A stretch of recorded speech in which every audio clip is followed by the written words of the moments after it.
محب وطن کمانڈوز کی ایک سنسنی خیز داستان جو دفاعی وطن کے ساتھ ساتھ وادی کشمیر کو بھارتی درندگی سے بچانے کے لیے پچھلی 7 دہائیوں سے مسلسل دشمن کے سینے پر مونگ دل رہے ہیں۔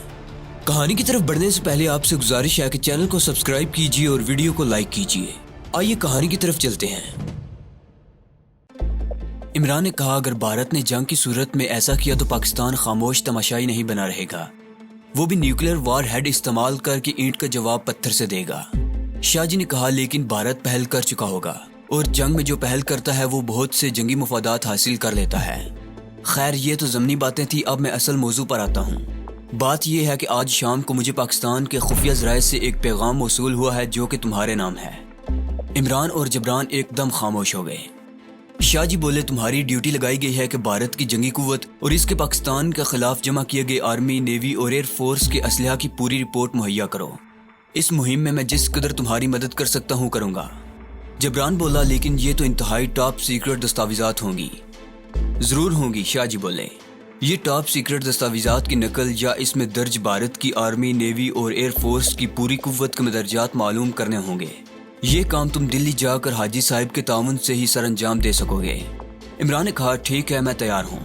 آپ دلی میں حاجی صاحب کو خبر کر دیں، نہیں تو میں خود وہاں پہنچ کر انہیں اس مشن کے بارے میں بتا دوں گا۔ شاہ جی نے کہا تم کیا سمجھتے ہو کہ ہم یوں ہی غافل ہو کر یہاں بیٹھے ہوئے ہیں؟ برخوردار ہم دشمن کے مورچوں کے عین سامنے بیٹھے ہیں۔ ہمیں دشمن کی ایک ایک نقل و حرکت کی ہر لمحہ خبر رکھنی پڑتی ہے۔ پاکستان سے جس ذرائع سے ہمیں یہ خفیہ پیغام ملا ہے انہی ذرائع نے دلی میں حاجی صاحب کو بھی اطلاع دے دی ہے۔ انہیں یہ بھی بتا دیا گیا ہے کہ اس سلسلے میں کمانڈر عمران آپ سے رابطہ کرے گا، چنانچہ تمہیں پہلی فرصت میں دلی پہنچ کر حاجی صاحب کو رپورٹ کرنی ہوگی۔ یہاں اس بات کی وضاحت میں ضروری سمجھتا ہوں کہ دلی میں ہم اپنے جس آدمی کو حاجی صاحب کے نام سے پکارتے ہیں ان کا یہ نام بالکل فرضی ہے، اور دلی میں ان کے ہوٹل کا نام بھی نگینہ ہوٹل نہیں ہے۔ ہمارے اصل آدمی کا نام بھی کچھ اور ہے اور وہ دلی میں کسی دوسری جگہ پر رہ رہا ہے جس کو ہم ظاہر نہیں کر سکتے۔ صرف حب الوطنی کی یہ داستان حریت بیان کرنے اور پاکستان کی نئی نسل کو ہندو کے پاکستان دشمن ناپاک عزائم سے روشناس کروانے اور موت کے منہ میں بیٹھ کر اپنے جانباز کمانڈو وطن کے استحکام اور وقار کی خاطر جو قربانیاں دے رہے ہیں ان کو اجاگر کرنے کے لیے اپنے تمام آدمیوں کے نام اور مقام فرضی بتائے جا رہے ہیں۔ نام مقام ضرور فرضی ہیں لیکن جرات و بہادری کی یہ داستان سچی ہے۔ جبران بولا میں بھی عمران کے ساتھ اس جہاد میں شریک ہونا چاہتا ہوں۔ شاہ جی نے کہا اوپر سے صرف کمانڈو عمران کا نام دیا گیا ہے، جب تمہاری باری آئے گی اس وقت تمہیں بھی جہاد میں شریک ہونے کا موقع مل جائے گا، اس دوران تم میرے پاس ہی رہو گے۔ شاہ جی کی نظر کونے میں رکھے پلاسٹک کے بڑے لفافے پر پڑ گئی جس میں عمران نے بھارتی فوجی وردیاں ٹھونس رکھی تھی۔ شاہ جی نے پوچھا اس تھیلے میں کیا ہے؟ جبران نے بتایا کہ یہ کرنل اور بھارتی کپتان کی فوجی وردیاں ہیں۔ تو شاہ جی دونوں کو ڈانٹتے ہوئے بولے یہ کیا حماقت کی تم لوگوں نے، اتنا بڑا ثبوت تم نے اپنے پاس رکھا ہوا ہے، اس کو دل دل میں دبایا کیوں نہیں؟ عمران بولا میں کوئی وضاحت نہیں کروں گا، بس غلطی ہو گئی ہے، میں آپ کے جانے کے بعد اسے دل دل میں دباؤں گا۔ شاہ جی نے کہا یاد رکھو میں نے تو تمہیں معاف کر دیا ہے، لیکن آئندہ تم لوگوں سے ایسی غلطی ہوئی تو پھر غلطی ہمیں معاف نہیں کرے گی۔ لاؤ یہ تھیلا مجھے دے دو، میں خود اسے ضائع کر دوں گا، اس وقت تمہارا باہر نکلنا ٹھیک نہیں ہے۔ شاہ جی نے بھارتی وردیوں والا پلاسٹک کا بڑا لفافہ اپنے پاس رکھ لیا اور بولے میں جاتا ہوں، کل رات کو کسی وقت آؤں گا اور تمہارے نئے مشن کے بارے کچھ ضروری ہدایات دوں گا۔ شاہ جی تھیلا اٹھا کر کمرے سے نکل گئے۔ جبران اور عمران اندر بیٹھے رہے۔ باہر جیپ سٹارٹ ہونے کی آواز سنائی دی، پھر یہ آواز دور ہوتے ہوتے رات کی خاموشی میں گم ہو گئی۔ دوسری رات وہ آئے تو ان کے پاس عمران کے لیے دلی تک کا ریلوے ٹکٹ تھا۔ انہوں نے ٹکٹ کے ساتھ عمران کو کچھ روپے بھی دیے جو سفر خرچ کے لیے تھے۔ عمران کے لیے نئی پتلون قمیض اور جیکٹ بھی تھی۔ کہنے لگے دلی میں سردی ہوگی، یہ تمہارے والی جیکٹ وہاں نہیں چلے گی، تم یہیں سے سیدھا بہاؤ نگر ریلوے اسٹیشن کی طرف نکل جانا۔ تمہیں صبح منہ اندھیرے کی گاڑی پکڑنی ہوگی، 6 بجے صبح تک تمہیں ریلوے اسٹیشن پہنچ جانا ہوگا۔ اپنے پاس اسلحہ اور کمانڈو چاقو رکھنے کی ضرورت نہیں ہے، دلی میں اگر ضرورت پڑی تو حاجی صاحب تمہیں سب کچھ مہیا کر دیں گے۔ جبران میرے پاس ہی رہے گا۔ جبران کہنے لگا میں بھی اس کمانڈو مشن میں شامل ہونا چاہتا تھا مگر اوپر سے میرے لیے آرڈر نہیں آئے، شاید اس لیے کہ میں عمران سے جونیئر ہوں اور ابھی مجھے بہت کچھ سیکھنا ہے۔ عمران بولا ہو سکتا ہے ایسی ہی بات ہو لیکن ہمیں اوپر کا حکم تسلیم کرنا ہوگا، خدا نے چاہا تو تمہارے لیے اور بہت سے موقع آ جائیں گے۔ شاہ جی نے عمران کو ہدایات دیتے ہوئے کہا اسلحہ کا جہاز تباہ کرنے کے بعد سارے علاقے میں سیکیورٹی سخت کر دی گئی ہے، تمہیں ہوشیار رہ کر اور آنکھیں کھلی رکھ کر یہ سفر طے کرنا ہوگا۔ باقی تم خود جانتے ہو کہ ان حالات میں تمہیں کیا کیا احتیاط کرنی ہوگی۔ تمہارے دلی پہنچنے کی مجھے اپنے خفیہ ذرائع سے اطلاع مل جائے گی۔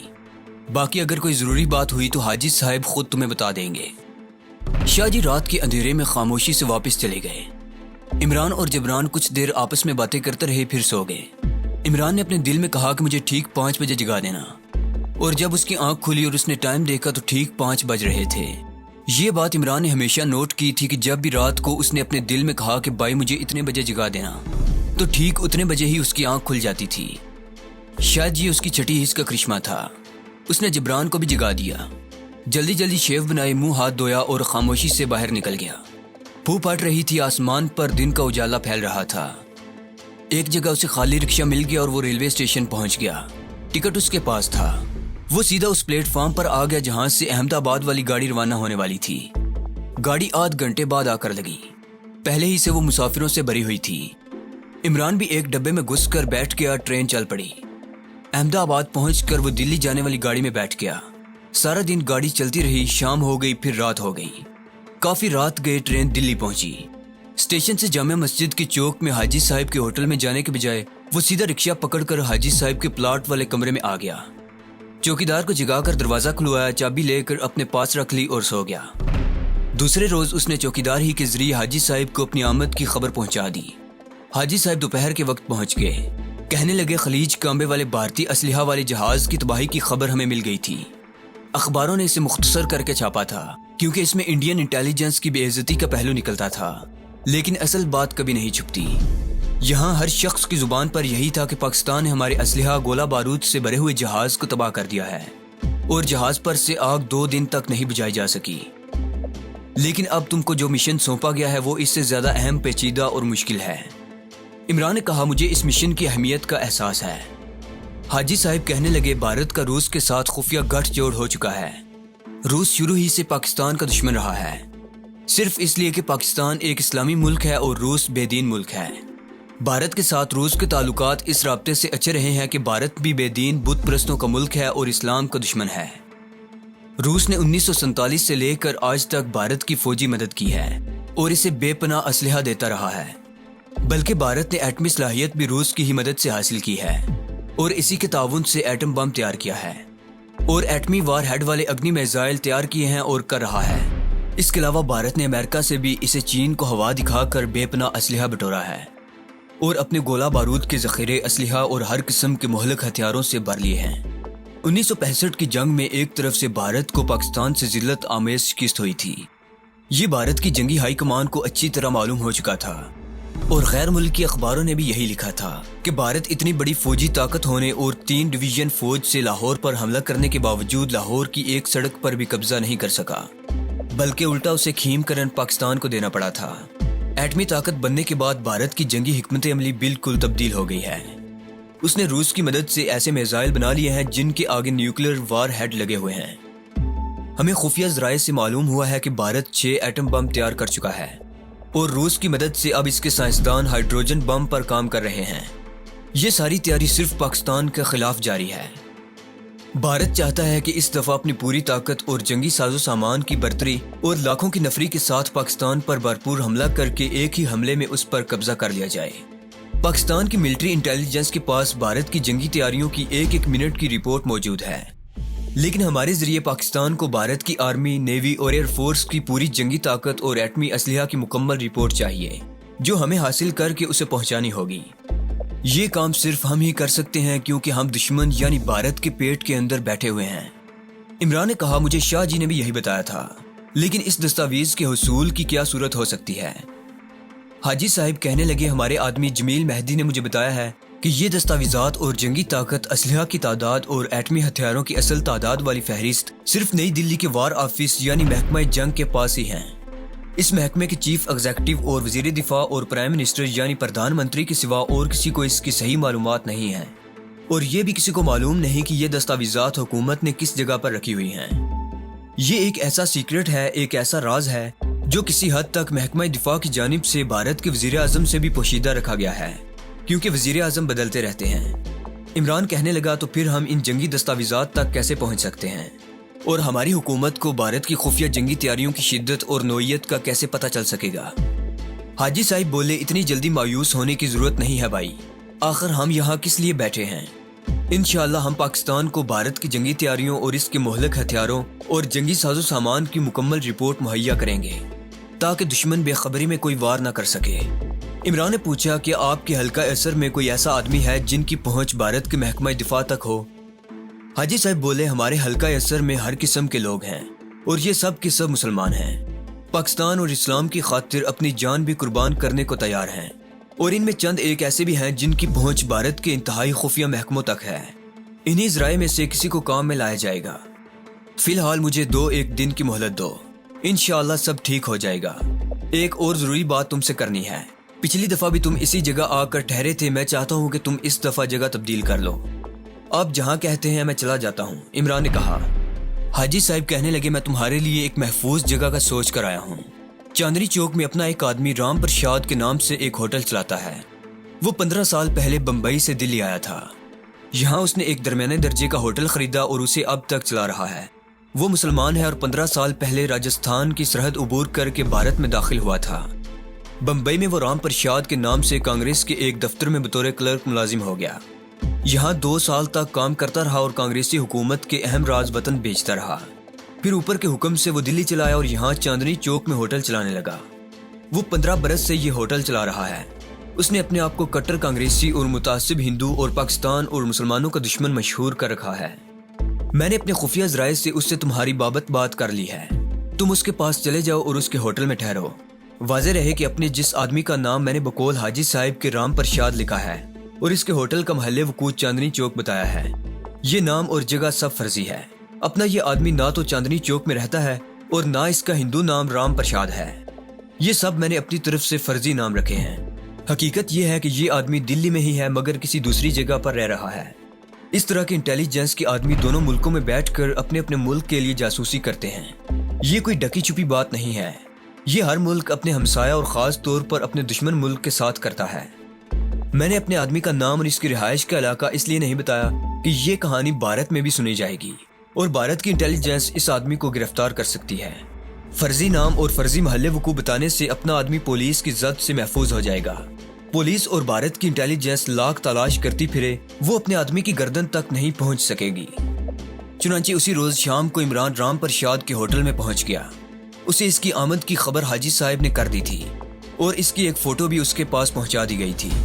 رام پرشاد، جس کا اسلامی نام میں یہاں نہیں بتاؤں گا، کو جا کر عمران نے پرنام کیا تو اس نے عمران کو غور کر دیکھا اور اسے پہچان گیا۔ اس وقت اس کے پاس ایک سکھ اور ایک ہندو لالا بیٹھا تھا جس کے ماتھے پر تلک لگا تھا۔ تلک رام پرشاد نے بھی ماتھے پر لگا رکھا تھا اور اس کا لباس کھدر کا تھا۔ جب اس نے عمران کو پہچان لیا کہ یہی وہ آدمی ہے جسے حاجی صاحب نے بھیجا ہے تو بڑے اتفاق سے ملا۔ کہنے لگا تمہارا نام موہن داس ہے نا؟ عمران بولا جی ہاں مہاراج۔ یہ بات عمران کو حاجی صاحب نے بھی بتا دی تھی کہ تم وہاں ہندو بن کر جاؤ گے، اور رام پرشاد نے بھی عمران کا ہندوانہ نام بول کر اسے خبردار کر دیا تھا کہ یہاں ہندو بن کر رہنا ہوگا۔ رام پرشاد بولا تمہیں امرتسر کے لالا جگل پرشاد نے بھیجا ہے؟ جی ہاں مہاراج، لالا جی میرے چچا جی ہوتے ہیں۔ رام پرشاد کہنے لگا حساب کتاب لکھ لیتے ہو؟ عمران نے کہا جی میں 10 جماعتیں پاس ہوں۔ رام پرشاد بولا یہ اچھی بات ہے، یہاں ہوٹل میں زیادہ کام نہیں ہے، کاؤنٹر پر بیٹھ کر بل بنانے ہوں گے اور رات کو بکری کا حساب کھاتے میں درج کرنا ہوگا۔ عمران نے کہا آپ جو کہیں گے میں کروں گا۔ تو ٹھیک ہے، ابھی سے بیٹھ کر کام شروع کرو۔ عمران کاؤنٹر کے پیچھے رام پرشاد کے پاس ہی بیٹھ گیا اور اسے بل بناتے دیکھنے لگا۔ اپنے قریب بیٹھے ہوئے سکھ اور ہندو پر ظاہر کرنا چاہتا تھا کہ عمران امرتسر سے آیا ہے اور اس نے اسے آزمائشی مدت کے لیے اپنے ہوٹل میں ملازم رکھ لیا ہے۔ رام پرشاد کو معلوم تھا کہ جس ہندو لالے نے تلک لگا رکھا تھا اور جس کا نام بھی تلک چند ہی تھا، اس کا تعلق دلی کی CID سے تھا۔